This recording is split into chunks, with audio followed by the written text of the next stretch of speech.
Welcome to Bizworld. I'm Adrian Seet. Addressing challenges and opportunities in clean energy while ensuring a just transition requires broad support, particularly in financing, incentives and infrastructure. Prime Minister Datuk Sri Anwar Ibrahim said Malaysia will therefore welcome continuous support and cooperation from Japan, Australia and others as it seeks to accelerate the country's energy transition journey.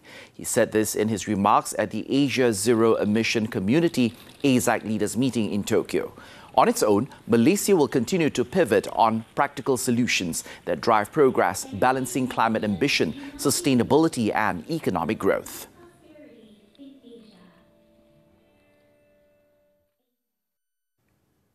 Banking, aviation and telecommunications are amongst the industries that will highly benefit from Generative Artificial Intelligence or AI in Malaysia next year. IBM Malaysia's Managing Director, Catherine Lian, said this as there are a lot of repetitive jobs that can be augmented through technology and reskilling the workers is much needed. These industries can be able to upskill their employees to the next level, and they can also be able to provide a very high output of customer experience to all the users, and the customer experience will denote then to the business value that they bring forth in these industries. Lian added that IBM Malaysia is prepared to collaborate with the government to provide input on how regulations on AI can amplify the investments of organizations as well as pivot through the cybersecurity framework for these organizations. AI is projected to unlock $16 trillion in value globally by 2030.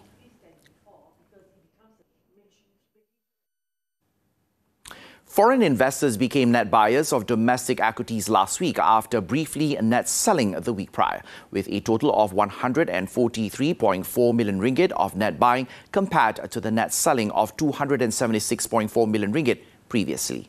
According to MIDF research, net foreign inflows into Bursa Malaysia began on Thursday following the US Federal Reserve's decision to maintain interest rates. The top three sectors' net foreign inflows last week were utilities, healthcare and technology. Meanwhile, the top three sectors with net foreign outflows were financial services, industrial products and energy. At the same time, local institutions continued as net buyers for the second consecutive week, albeit at a reduced pace of 82 million ringgit, while local retailers shifted to being net sellers of domestic equities.